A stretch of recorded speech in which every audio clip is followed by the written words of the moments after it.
This episode of Jim Jim's Reinvention Revolution podcast is brought to you by MG Schlachter, a built environment and architectural consulting firm with an in-house production team.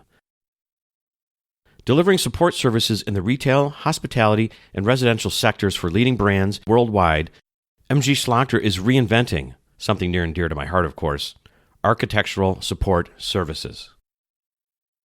So look, let's say you're a worldwide fashion retailer and your new business plan calls for opening 450 new stores around the world this year. Or say you're an architecture firm and in order to grow, you need to staff up quickly to produce detailed drawing packages for your new winning project. Or dig this. Let's say you're a national hospitality brand who's putting together a new line of boutique hotels and you've got to produce a massive amount of graphics, such as custom artwork, posters, or slide decks, both in digital and print.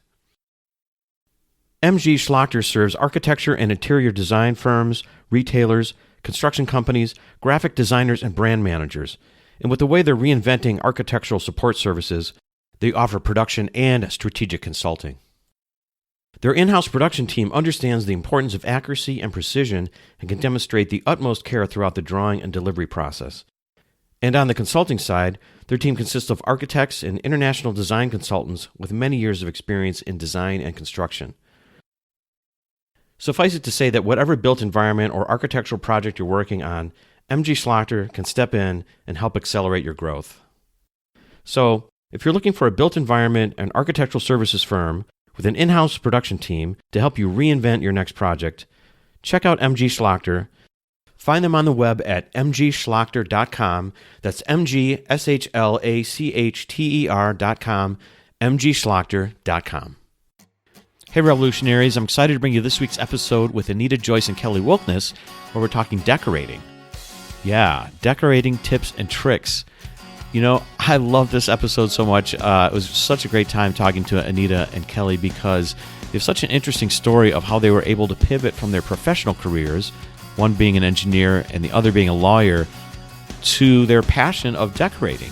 So they both independently started their own blogs, found each other through the blogosphere, and now are doing a joint podcast together.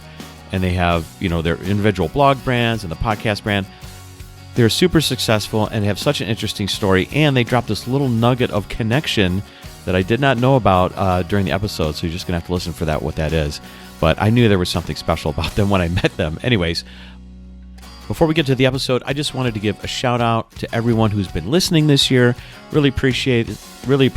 The podcast continues to grow, and it's growing because of folks like you, people that are listening out there in their cars or on the treadmill or in the shower. That's a weird place, I know, but sometimes I listen to podcasts there. Or if you listen, last thing you do before you go to bed at night or while you're riding your bike. Also, a big thank you to everyone who's been, sharing on social media and talking the show up with word of mouth and giving reviews. So speaking of reviews, another review just came in Apple Podcasts, and I just wanted to read it out there and give a shout out to ZOS. Their review says, "Thank you. If you are planning to take a big leap in your life, this is the podcast to listen to. I've been listening to this podcast for over a year now and love it. I'm an entrepreneur who tries to constantly reinvent myself both personally and professionally, and I found that your podcast really resonates with me. Personal reinvention to some people seems like an impossible task, but listening to your podcast makes it somewhat attainable. Your guests are so inspiring, funny, and relatable. I highly recommend this, and thank you for what you give us." 5-star review. So thank you, ZOS. Thank you for anyone else who's given a review. And if you haven't given a review yet, think about it. Go to Apple Podcasts or to the Facebook page and drop a review. It helps people, find the show, and it helps them, kind of understand what the show's about, and it'll help me if you give me some feedback about the show. So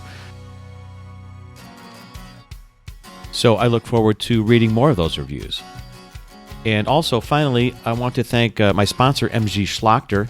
So I really appreciate them, and I really appreciate Aya, their CEO and founder.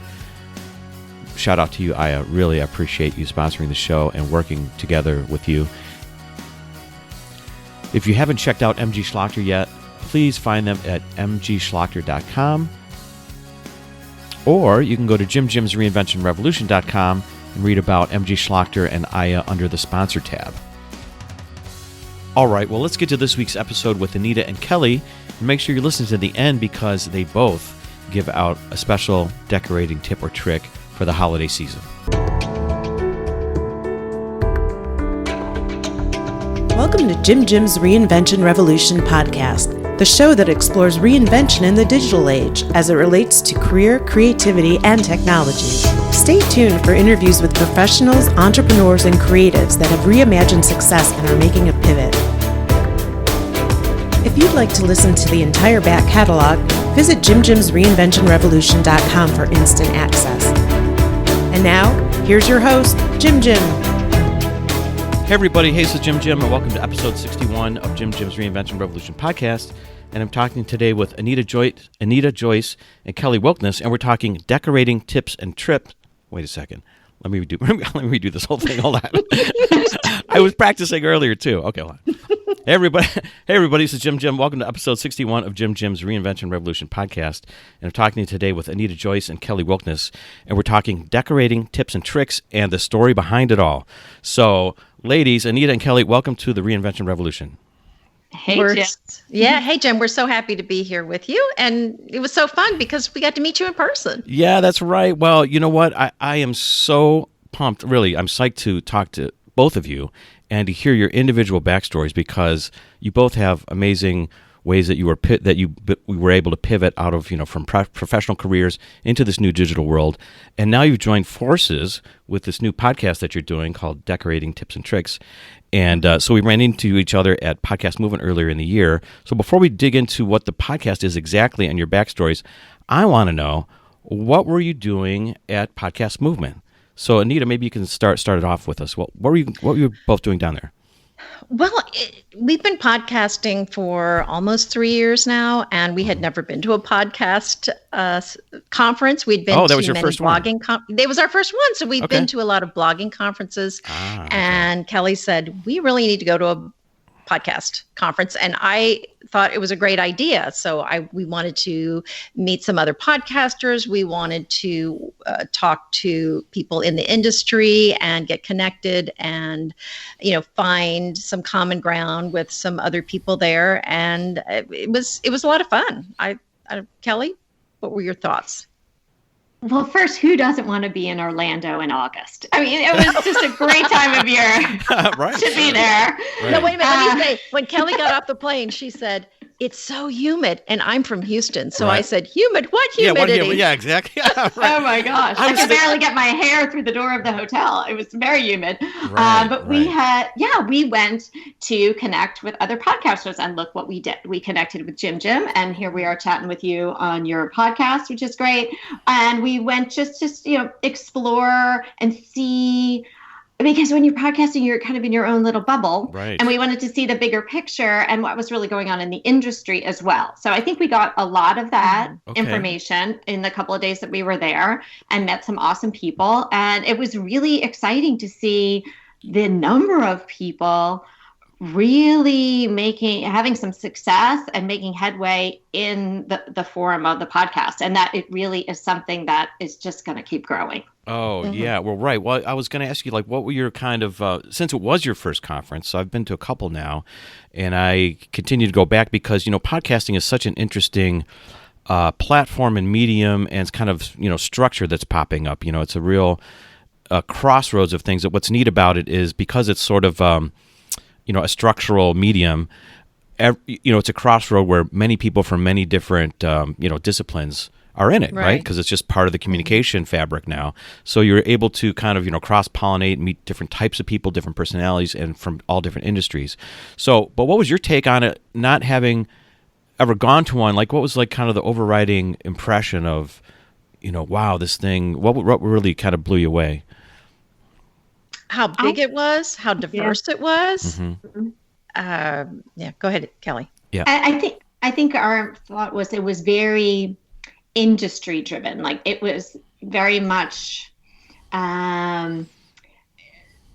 the bigger companies, we're an indie podcast, so we're independent. Right. And so there were a lot of bigger podcasts, conglomerates, if you will, the NPRs of the world, and producing lots of shows. Mm-hmm. And then there was a lot of support for the podcast, which I don't think I really expected that. It was a little trade showy in that sense, microphones and things like this. Right. And editing and all of that. So, while that was great to know about, what we were really there for was the human connection. And I think that we were able to really hone in on that. And our takeaway was, we met a lot of great people. We're following up with some of them, and obviously being here with you. So it was well worth it. I'm going to go to one actually on Thursday. I'm speaking at conference, which isn't necessarily a podcasting conference on its own. It's called Digital Hollywood, and it's very much the digital but television and movies world here in LA. I think they also have the conference in other places at different times of the year. But this year is the first year they're having a podcast forum. I see. So, interesting. Okay. Yeah. So I'll be there on Thursday. So maybe if we chat again, I can tell you what that was like. Yeah, well, definitely. Well, I think your impression was right. And podcast movement in particular, since I've been to a few of these things now, is the largest one. And it is more full of the kind of the full soup to nuts of kind of the corporate side, maybe coming from radio, the NPR people that have been doing kind of podcasts and different types of sort of, audio media for a while. Plus the indie guys, plus the technology people that are, the microphones and recording devices and USB interfaces and all those things. I think PodFest, a multimedia expo that is also in Orlando, that's in March, is more indie feeling. So if you're thinking about maybe another one, I think that's a really cool one where it's sort of like, it's more of a family feel. I really like that event. Both events are great because you get, two different perspectives out of them.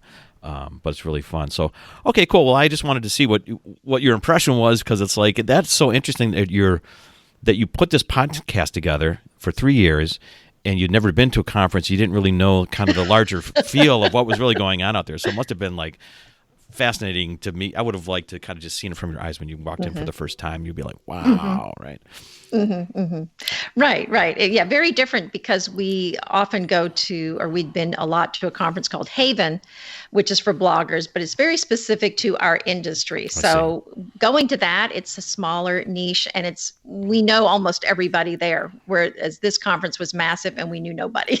Right, I gotcha. Very different feel. Well, okay, so speaking about the industry, Anita, let's talk more specifically about decorating tips and tricks. What is this thing? It's a podcast you've been doing now for 3 years, super successful. But what's it about? Well, it is about decorating tips and tricks. Wait a second. Wait, really? Okay, wait a second. But all right. It's about pharmacology. No, it's not. Okay. Well, the thing that we love about it is blogging is such a visual medium, and decorating is such a visual thing. Okay. So when it comes to blogs, a lot of times people are just looking at a blog that's specific to their decorating style. I see. Okay. You look at it and you go, that's my style, or it isn't. But the beauty of the podcast is it is really transcends anybody's particular style. So, decorating tips, it's kind of like taking care of a car. The things you do to take care of the car are the same no matter what model or, make it is. It's pretty similar. So, furniture layout or how you put a vignette together, the rules and the tips are similar no matter what your style is. So that's the beauty of it, is that when we say, get your tray out and put this and this on it, everyone pictures their own tray rather than ours. And so we have had listeners email us later and say, wow, I just went to your blog and your style, I thought it was like mine and it's nothing like mine. But so so that's one of the things that we love about it. But also, I don't know if you've started out with blogging, but us coming from the blogging world, we felt like we were connecting with our readers that way. But the connection on the podcast with listeners just seems to be so much more personal and intimate. And it's just a deeper connection. And we really love that. I haven't been a blogger. And when I started the podcast, in my mind, I thought, well, it's just audio. I'm a musician, so I kind of understood more of the recording world and thought this would be fun. And it's interesting. I kind of think of it a little bit the other way. It is super intimate. It's great. It's awesome connection.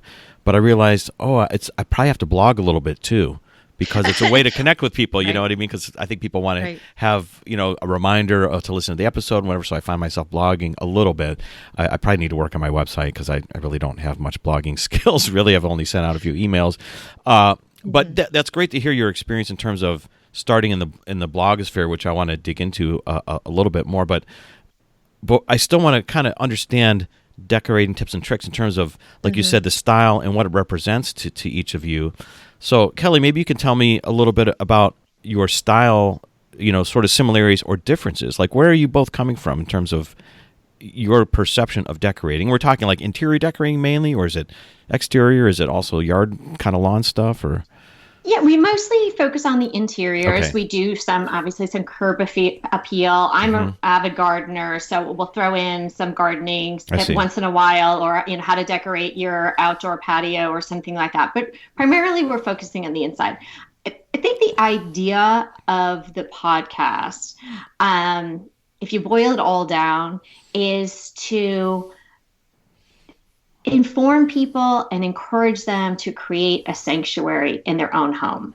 Okay. And that's really whatever that means for them, whether they're French country or they're farmhouse or they're eclectic or they're mid-century. No matter what their particular style, we encourage people to create their own look, create their own style. Don't copy other people and just what you see in the masses, and really curate and hone your own look, because that is going to create a place of peace and a welcoming place for you and your family. And that's really what everybody needs now. I see. We probably always needed that, but Right. I think more so now when everybody's so busy. Right. And we have a lot of fun. It's very conversational. Anita and I have been friends for a long time. And obviously doing the podcast is like taking our friendship, to like into the stratosphere, a completely different level than it was when we were blogging friends. Right. Because we talk so much and we're in this business together. And that's been wonderful. So I think that we are blessed with a really amazing chemistry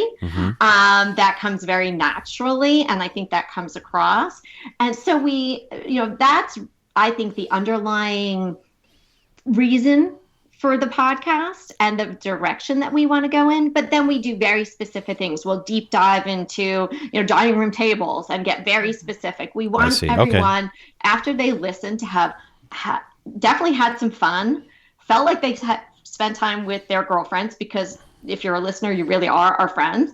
And maybe first and foremost, that you've learned something that you can then apply in your own home. Right.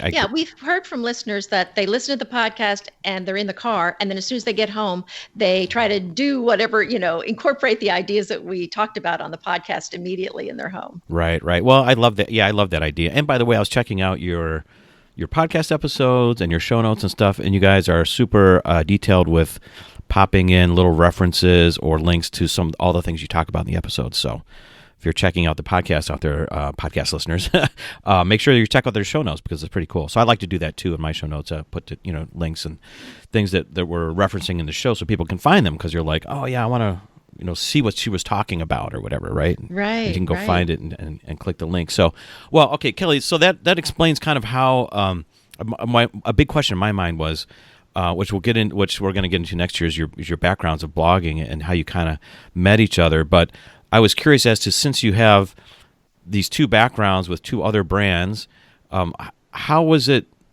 did you come together to decide to do a podcast together with a co-host?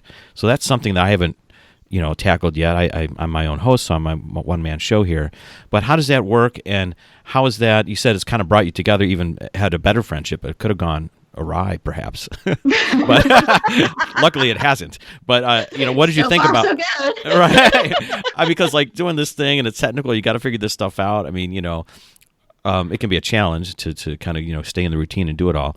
But why did you decide to do it together? Well, we had known each other through blogging for quite some time. We met in person. I've actually only seen Anita maybe, what do you think, Anita, 6 times in person? Oh, total? Oh, yeah, probably something. Yeah. Mm-hmm. Okay, so this is what I want to investigate, because this is so interesting, just the way we can connect now and communicate. And because you don't live in the same town, right? No. You live thousands of miles apart, right? But now you're really associated with each other and have this great friendship going. And so, yeah, how did that start off, the idea of why are you going to do this together? Well, I think we both were coming to the idea of podcasting. My husband, who is kind enough to edit our podcast, I don't know how he do it, but he does that for us. And he's, you should do a podcast. I'm very restrained right now, but I'm very verbose, Jim, and I'm trying not to keep talking. Well, but he's like, you're a good talker. You should do this. And Anita was kind of, and we were talking about business, ways to change up what we were doing with regard to the blog or add on to it. And I think I was also talking about some videos at that time. And Anita had been and still is an avid podcast listener. So she can add in where her thoughts were. And we just started talking about it. And I think once the word kind of came out of our mouths, we started very quickly. It was actually, I remember I was driving to do some Christmas shopping and we decided we were going to record our first one on December 26th or something, do a practice one. Right. And then we just launched it on February 1st, I believe it was. Oh, okay. 2017. Pretty quick, yeah. Cool. And you probably want to add in your side of how you remember that happening. Yeah, something like that. Yeah, I mean, definitely. You were talking about webinar or something like that, and I said, if you change it to podcast, I'm in because I love podcasts. Okay, and very good. And I felt like we could do this. I felt like there was a real void for podcast listeners that were interested in decorating. There weren't a lot of decorating shows, and there's still not. There's a lot in design where maybe they're interviewing somebody and asking about their story, but not decorating tips and where you listen and get ideas that you can actually implement in your home right now. There weren't a lot of those out there, and that's what we live and breathe. And I felt like, we should do this. And we both, well, she now loves podcasts, but I thought I'm going to put everything in here that I want to hear. Right. Because I can't be the only one that loves to hear, ideas. And then we cover the trends all the time. And those are some of our most popular episodes. So, yeah. So, And Kelly and I just really meshed well together. We think alike, and that's been the very interesting thing along these lines. I mean, obviously our experiences and strengths and weaknesses are different, right? But throughout, we really have had such a common vision for what we wanted to do and where we wanted to go. And we seem to always be in sync. And I've noticed, even if I'm suggesting something, before I even finish the thought, Kelly already says yes. Okay. Well, that's good. Well, there's a blessing and a curse. Right. Yeah. Well, there's a confidence and a trust there, I guess. Right. Yeah. It's like, all right, I'm in. That's cool. Yeah. You want to hear the real woohoo, like woo thing about us? Oh, I don't know. Tell me. We were born on the same day. Oh, wow. Okay. Wow, weird, what a story. Right? That is what. You know what? Well, this. Okay. I knew there was something about both of you. Okay. When I met you, I'm like, these women are amazing because, all right, enough suspense, and this is like killing me now. Okay, enough suspense. Anita, let's start with you because I want to hear about your personal brands and your blogs and how you got into this world of technology when you weren't in it really. Okay, like Anita, I know you were an engineer of some sort, and I was reading your I guess your blog. I guess bizarre bio. Your bio on your blog. No. Let me read an excerpt of this because honestly, it was like I was like, by the time you get to the end of this, people, if you go to her website, the cedarhillfarmhouse.com, you will be like crying by the end that you read this blog. But this is the very end, okay, of your story, and it kind of mirrors my story in a way, except I was never a young girl and wore dresses or any of that kind of stuff. But I bet you made curtains. But I was a similar story. But okay, so here's the end. She became happy again. She bounded out of bed each day, excited about being alive. She lost weight. She let her hair grow long, got blonde highlights. She reinvented herself, switching to a new uniform, a T-shirt, cowboy boots, and jeans. She thrived. She began to spend her days immersed in design, photography, writing, and all the things she loved, etc. Because you didn't start out that way. You got directed in a different direction when you were younger and became an engineer. So tell me about your backstory of of how you pivoted and started blogging and got into this whole world of technology. Well, I actually wanted to study art in the beginning, and my dad, very practical guy, said, well, you're going to end up, these weren't his exact words, but basically you're going to be in a van down by the river. Right. Right. Basically what he was telling me. And he says, you're going to be poor. And he painted this horrid picture. And I knew that I could not live in an ugly van down by the river with, old newspaper on the walls. I wanted to live in a pretty house. Yeah. And I thought, I'm going to have to do something else. And I thought, you know what? I like math. I like science and engineering. I know that they get paid well. Right. So I thought, what the heck? I'll do that. And actually, I liked engineering. It's not as good a match for me as what I do now, but I liked it, believe it or not. Right. And I did that for a long time. Then my first child was born with Down syndrome, and she had a lot of health issues, needed open heart surgery. So I just ended up having to quit my job, my career, to stay home and take care of her. And so I was home. Then I had a second child, and we went through the open heart surgery and all that stuff. And it was a full-time job, just kind of dealing with all of her issues. And then I had my second child was very high maintenance. Nothing wrong with her, just very high maintenance. Right. Okay. That happens. So yes, it does. So. So it was kind of, and the interesting thing was all the stuff I loved, interior design, decorating, painting, all these things, I had put them on hold because I felt like they were not important things now. I had two little people that were dependent on me. Right. And I didn't understand how much that made me happy and how it was such a stress reliever. And at some point I went back to these things and I thought, I can't just sit home. I need something for me beyond, being a mom. Right. And so I opened up a portrait photography business, and I was doing that. I loved it. Ah, okay. Interesting. And so I learned a lot about. Did you study photography specifically or take a class or something? How did you know to do that? Well, I have this bizarre way of learning things. That would be the normal thing to do. Okay. Of course, that's what I should have done was take a class. But no, I had a book. There was a book. My dad was throwing it out, and he said, here, do you want this? It was on portrait photography. It was a 20-year-old book, and I took it and then just basically used the book and my camera and just kind of taught myself with the book and basically learned by doing. And, you can teach yourself just about anything if you know when you're doing it wrong. And then if you know what you need, how to correct. Right. So I just kind of went through and took a lot of very bad photos. Okay. A lot. Yep. That's a good place to start.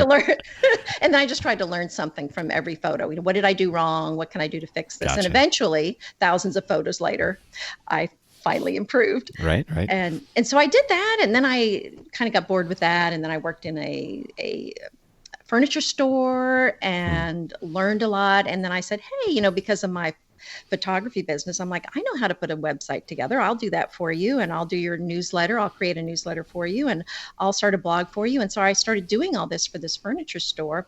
It was an interior design. So let me ask you a question here. So you're, obviously you kind of were forced out of your career, let's say, in a way, because you started having children and it was just more priorities changed, et cetera. Why didn't you go back to your engineering career? Just because you could have maybe applied some kind of artistic take on that or got into architecture or something like that. Why were you just kind of content on exploring some other avenues? Because art and interior design was my first love. And I did because I did it because I wanted to. This was the thing that I let go of for practical reasons when I was younger. Gotcha. And so it's like you were saying, this wasn't my opportunity to do what I wanted. I was married and still am. And, my husband was making money. So I didn't have to worry about putting food on the table. If I had to put food on the table, yes, I would have gone back to engineering, of course. But it really allowed me to do something fun. And so I started doing all these things. And then the store closed. They were moving to another location. And my friend said, you should start your own blog. And I really didn't think I was going to have enough content. But 9 years later, I'm still blogging on a weekly basis.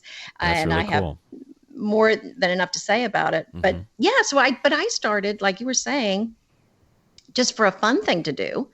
And then the more I did it, then all these opportunities started coming my way, a book deal, and then, an opportunity to design, for example, a rug for Dash and Albert, and to have a collection with soft surroundings, and be in, 25 magazines and on the cover of several. And this blog opened up these doors for me that never would have opened for me before. And it became a full-time business when it was really an equalizer, because nobody knew who I was. I was a nobody, and I had no experience, just a passion for interior design. I was just going to ask you that, like, how does that play when you're blogging, you get some notoriety, and, when people find you and you have an expertise, it's noticeable. Okay. You can't, people know if you're competent or not, or incompetent, in a way, like immediately. Right. But how does that play in the world where you're like, hey, I'm not this expert. I don't have this design degree from a fancy university, whatever, because you studied other things. What did you think about that experience, and how do your peers look at you? Well, I think it's very relatable, and I think that's why readers and listeners are interested to hear what I have to say and what Kelly has to say, because we're one of them. Yeah. I don't have a degree in interior design. I learned it by myself, and everyone else can too. So I think it's very relatable. And in the blogging world, most of the people we know don't have degrees in interior design. They just have this passion for it. Right. So I think that's quite common. I see. Wow, interesting. Well, that's a cool take. Actually, it gives me some insight into kind of the blogosphere, where or the sphere of influencers, where the influencers are really people that are passionate, not necessarily subject matter experts or researchers or degreed people, but they're the people that really have a passion for what they're into. That's a good way to look at it. And if you can't relate to the person, I mean, I don't know. I don't think most people reading blogs can relate to someone who has this, fancy degree from who knows where in it. You know? Yeah. Then it feels unattainable. Sure. Well, it fits a different need or something. You know what I mean? Right. Yeah. Cool. Well, awesome. Well, what a awesome backstory. So Kelly, I need to hear your backstory now. Okay. Because like Anita, that's like an amazing thing. I gotta follow this story now. Well, no, you both have amazing stories, and that's why I wanted to talk to both of you on it at the same time here, because it's just like to hear the contrast or difference. So okay, so Anita, kind of just finds herself later on. Was that a similar experience for you? Because I know you started out also as a professional, a kind of more traditional career. So what was your experience? Well, I was, or I guess I am, a former trial attorney, and I was a prosecutor in the Manhattan District. By the way, hold on a second. Everybody listening out there, did you see that coming? Were you thinking? Kelly's like, oh, I'm a former trial attorney. When I met her, I was thinking like, what? I was, and honestly, I was thinking that about both of you, because Anita, you're an engineer. You were an engineer. You wore steel-toed shoes and worked in plants and all that. So that's what's so interesting about it. So go ahead, Kelly. Sorry to interrupt there. I mean, and as we say about, having a different style, but listening to us, it's like we had different careers, but we have such a similar path. It's kind of interesting, and how then we ended up together doing this. So I'm in New York. I go to law school. I get out. I get my dream job as being assistant district attorney in the Manhattan prosecutor's office. I did that for about 5 years. And then I went into private practice, doing civil rights litigation. And I represented municipalities and their police forces in various, whenever they got sued. And I really enjoyed that. And I loved being in court, and I loved putting cases together. So I'm probably one of the few lawyers that really did enjoy their career. But being a trial lawyer is not easy when you've got two little babies. So as my daughters came along, it was working. I was working and it was working, it being the whole sort of structure of, driving them here and dropping them off here and having my, aunts and moms and people helping out and whatnot. And then my husband had an entrepreneurial opportunity in California, and he really wanted to come out and give that a try. I see, I did not want to do that. Oh, interesting. Okay. Yeah. So I said, well, you go see if you really like that. So he went out to California. He came here for 6 months and lived in a rental apartment. Okay. And, I said, you better really like this job. I'm going to be leaving my family and leaving my career and carting everybody across the country. And so he really did enjoy it. And I came out a few times, and, it's hard not to like it here. Right. And we were at a point where my older daughter was going to start kindergarten, and I thought, well, something's got to give. Okay, we'll give this a try. It's one of those marriage things. I'm going to give this a try, but I'm pretty sure I'll be back in New York in 6 months. So we came out, and I started decorating this house, which I thought I would just flip. And I started to make friends, and my daughter started school, and the sun just never went away, and everybody was happy. And people started to notice, hey, wow, you did a great job on that house. Hey, you want to come over and help me move my furniture around, or this and that and the other thing. I didn't think much of it. I was just happy to be making friends because we had to make a whole new life. And then all of a sudden I was pouring my energies into the school fair, and I was a Girl Scout leader, and I was this and that and the other thing. So I was kind of using all my lawyer energy to do that sort of thing. And then it was just it was sort of very slow. Like, I had a little Etsy store, if anybody knows what Etsy is. And so I was kind of dipping my toe in further and further, and allowing myself to have the thought about maybe creating a business around what I loved. Like Anita was saying, she's an engineer by day, but she's making curtains at night. Like, I would be lawyering, and then I couldn't wait to get into my garden and the weekends, and I'd be moving my furniture around after work at night. I loved it, but I just never really thought it was something I could do as a career. And then actually for my birthday, but then I didn't know Anita then, so it was actually on our birthday, I gave myself the gift of my WordPress site. I was like, I don't know. Oh, I like that idea. Like, give yourself a gift of the WordPress. Yeah, nice. I like it too. I was like, I don't know. It's a big investment in this career. I don't know if I'm ever going to really have. And but I also, because I am sort of, maybe a little anal, a little like, I had a note. You are a lawyer, Okay. Yeah, I thought it would be 6 months of blog posts. I figured because I didn't want to start it and not be able to have anything to do the next week. Oh, so I see. Okay, so you kind of front loaded this thing. Okay. Yeah, but I never really used them because then you just kind of go off in a different trajectory, and then you had to take pictures. They had to go along with them. Right. And but it was such an amazing learning. Oh my gosh, like it's off the charts. Right. You were just learning every day. How do you do this? How do you upload a photo? All of these things. I was really enjoying it. And then I got involved in some of these blogging groups on Facebook. And there was one particular group at that time, and Anita was in it. And we just sort of crossed paths. And I loved what she was doing. She'd been blogging a few years before me. So I was like, I can't believe she wants to talk to me and be my friend. And right. I know her success and how beautiful her blog was, and mine was still sort of, in its infancy. And one thing led to another. I had an app at some point, and she was part of that. And so we just kind of sort of developed this friendship. And I really think all along that we definitely are kindred spirits in many, many ways. But I think it's just really mutual respect. I mean, I respect Anita, she's one of the few people in the world that I have such high regard for. Right. Well, it's great when you really find someone else that you could connect with, and it's, in your world in the world where you like to hang out, and talk about the topics that you're into. So, okay, so when you pivoted into figuring out how to do blogging, right? And you get turned on by the technology. I guess one question I have for both of you now that you kind of like discovered this new thing, and you're able to feed your real passions in life now, which is cool.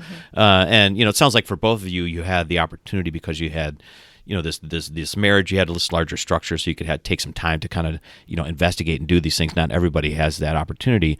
True. But you did, and you took advantage of kind of pivoting into the digital world here. And you both found opportunities through the blogs and through became authors. I noticed you both have books out, etc. Have the blogs before you started the podcast even, were they started to become sustainable or kind of have like a source of revenue for you? I know you have quite a large audience on both blogs, but how does that work out? Just kind of you don't have to say numbers, but just sort of like, is it something sustainable that's kind of replacing your incomes that you used to have? Definitely we were both and full-time bloggers, and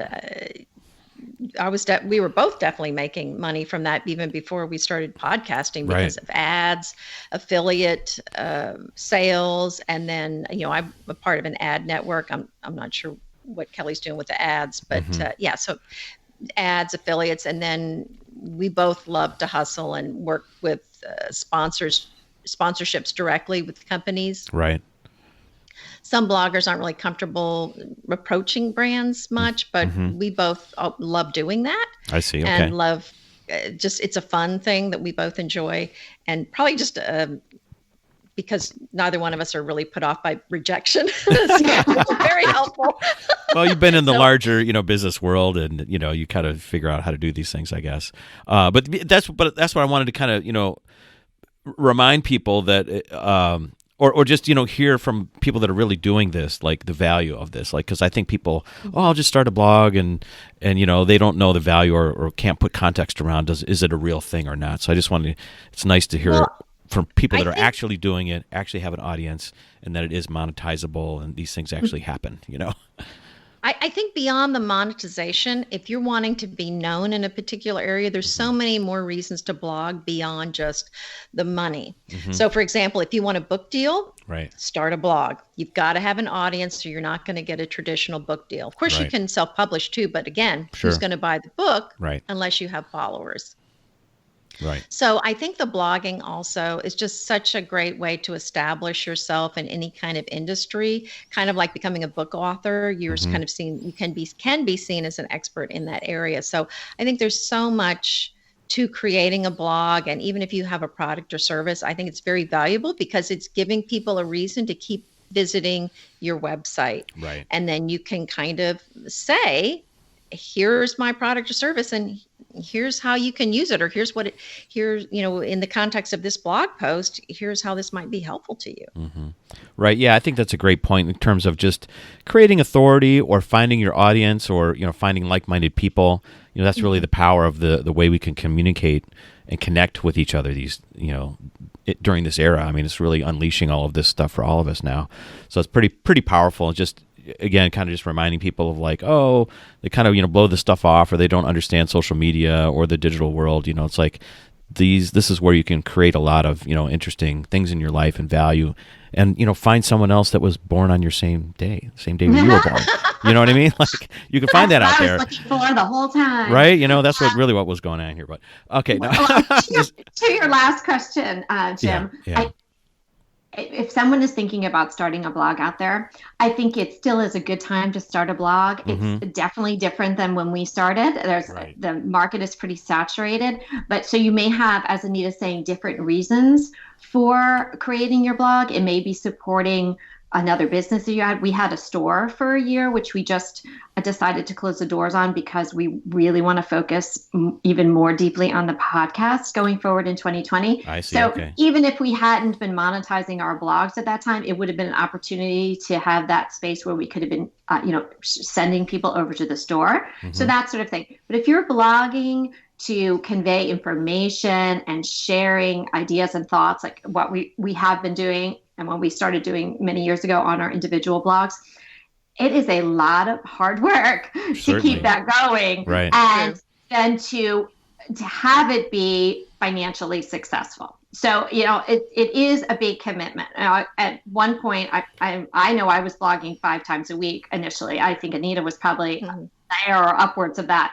We've pulled back now because we're doing other things, because we're in the podcast arena. As I mentioned, we have this store and we do consults and things like that. So we've been able to sort of jump from that really sturdy rock of our blogs that we built and go into these other areas. But I would definitely encourage people to start a blog, and there's a lot of different ways to do that now. You don't have to buy yourself a WordPress on your birthday. There's Squarespace. There's all kinds of things you can get in.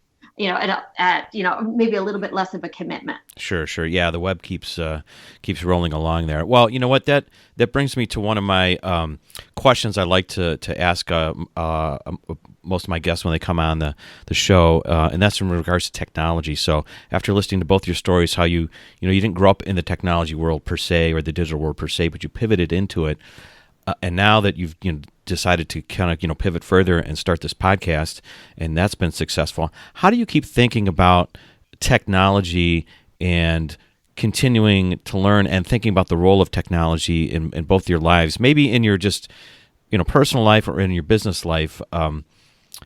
How do you keep your mind open to continuing to pivot into technology? So, Anita, maybe we'll start with you. Well, it's easy for me because of my engineering background. I love technology and I'm fascinated by it. So I'm always, I love to incorporate new technology into my life, like maybe like a Ring doorbell or just, I'm trying to think of the other technology, but just there's so many things now, digital, and there's so many new products that weren't available 5-10 years ago. Right. So I don't know. I mean, to me, it's just part of my background, but I think there is a good point that you have to stay on top of technology for your business for sure, and look for these opportunities because they come up all the time. Sure. And those people that jump on them get these great opportunities that other people may miss that are standing back and waiting to see how things pan out. Right. Well, that's kind of the point, and that's what I, hope to provide some kind of, shed some light on it for the people that are listening out there to kind of, reassess or rethink, or if they're thinking about trying to reinvent their life in some way, to be open to some of these technologies or pivoting or trying something new. Kelly, how do you think about technology? I think it's absolutely wonderful. I know that there's some negative aspects of it. And sure, I don't like to see a room full of people, or, you go out to dinner and you see a family and they're all on their phones. There's a time for it. And so it certainly isn't when you're out for dinner with your family, or you're spending the weekend with your kids or something. You need time away from it too. So you need to be healthy about anything you do. There's a moderation in food and exercise and all these things, right? So you should incorporate some sort of use it in moderation, use it when it's appropriate. But hey, we have created this amazing community, and in the scheme of the world, Anita and I are just these little specks, and our podcast is just a little speck. Right. But we've made this amazing community of people that I never would have known. I never would have known Anita. I would have never known you. Right. All these women. I mean, we could go on for another hour, us naming all these people, especially from the podcast, that we know so much about because they listen to us, they email us, they send us pictures of their homes, they invite us to do consults with them, and we're so honored when they do. And we spend time with them talking on the phone. We follow them on Instagram. They follow us. And I have a friend on Instagram who lives in Tasmania. The only person it's not a person, the Tasmanian devil from Bugs Bunny. That's the only thing I ever knew about Tasmania. Right. Now I have a friend there, and we kind of comment back and forth and chat, almost daily on Instagram. Right. So to say that technology is ruining the way that people communicate, I really couldn't disagree more. I think if you use it properly, that it can expand your world like it certainly has mine and Anita's and, pretty much everybody else that we know in the blogging and podcasting world. Right. Well, Kelly, I couldn't have said it better myself. So I feel the same way. That's why I'm into it. And that's kind of my message also, with people that are out there trying to figure out, is there value here for me, or what should I do, or how to think about any of this stuff. So thanks for sharing your thoughts. It's awesome. I love it. All right, so before we get out of here, now that we've heard your backstory and it's just amazingness of how to kind of pivot into technology and take advantage of it, can both of you share a reinvention revelation, something that you've learned along the way here about pivoting in, maybe turning yourself into an entrepreneur when you didn't start out that way, or something about technology that you didn't know about yourself or about this world of business before you started? Anita? Yeah, I'll tell you this. There were so many things that I learned, but the biggest lesson that I learned was that when I first had my biggest failure in the entrepreneurial world, I felt like, well, it's not for me. I'm just not a good entrepreneur. Okay. See, I had no clue that was just a step along the way, and that all these failures That's how you learn. Because if you want to study accounting, you're going to step into a classroom and they're going to tell you exactly how to do everything step by step by step. When you're an entrepreneur, every situation is so incredibly unique. There's no one that can sit and tell you how to do it. Right. The only way to really learn is by doing it. And the only way to learn is by basically failing.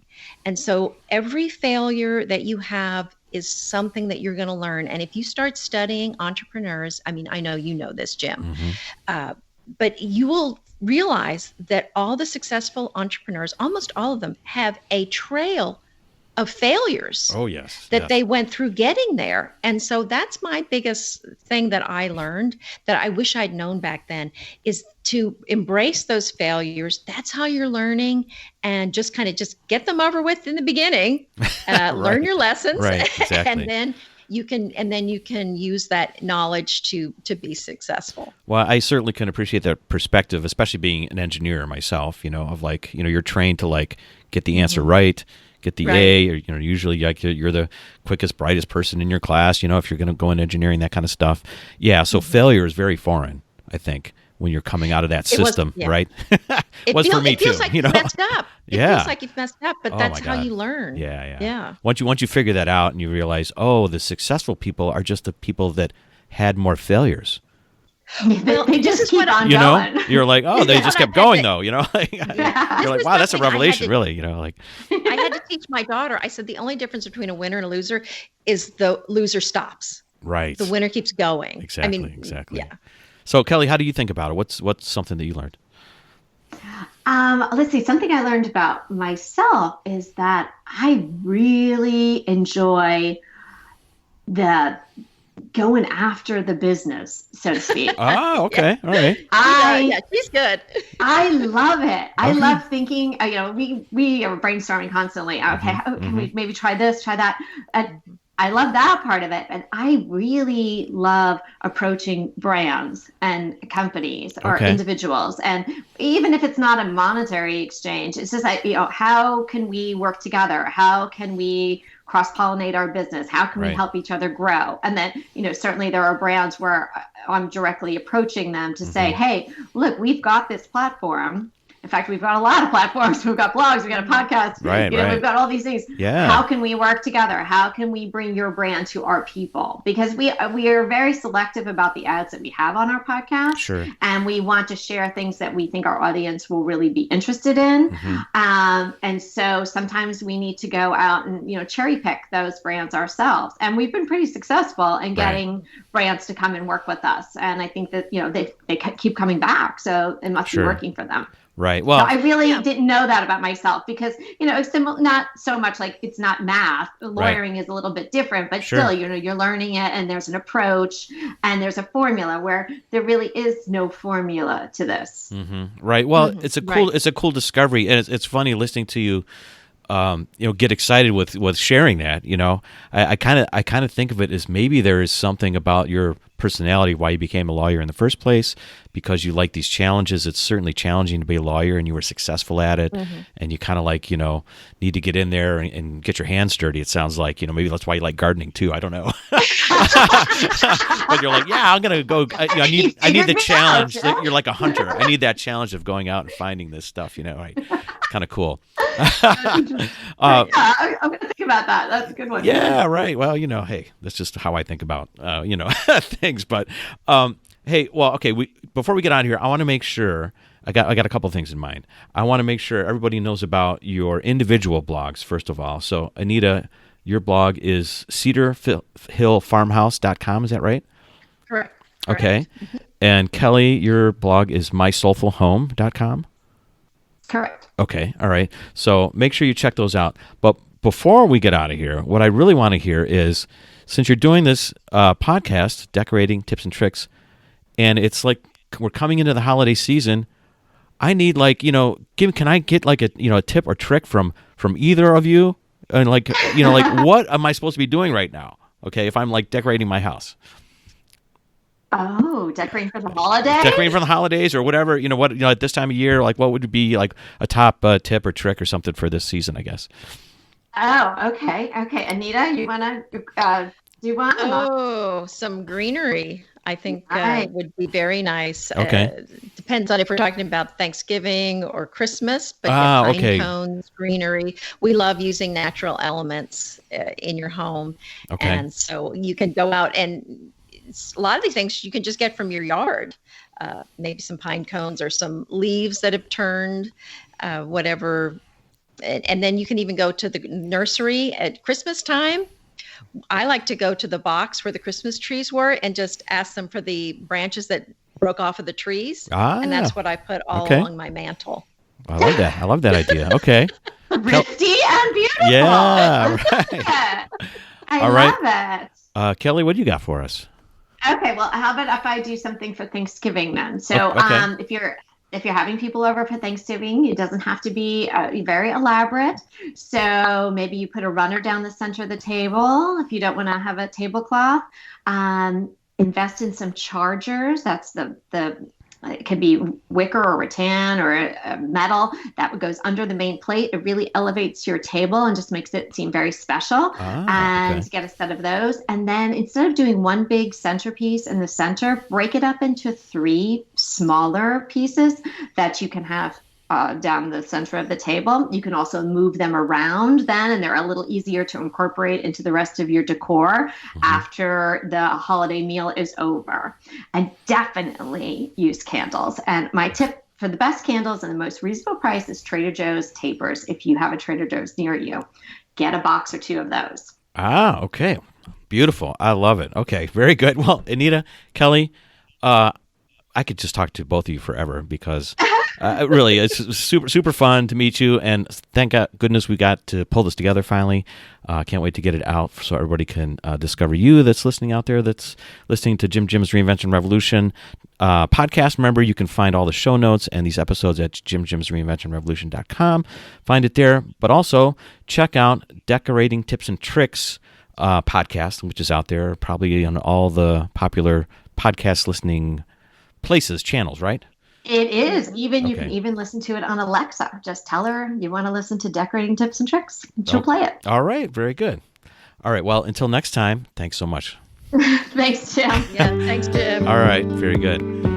Thank you for listening to Jim's Reinvention Revolution podcast. If you want to hear more, join our mailing list at jimjimsreinventionrevolution.com. See you next time. And remember, the revolution has just begun. So dig in, embrace the process of reinvention, and start realizing the success you've always dreamed of. Hey, revolutionaries, if you enjoyed today's episode and today's guest, let them know by commenting on their Facebook page, finding their Twitter handle or Instagram feed, and letting them know you heard them on Jim's Reinvention Revolution podcast, and tell them what you got out of the episode, what you really liked, or how they inspired you. I know they would get a kick out of it, and will help others find the same value that you found.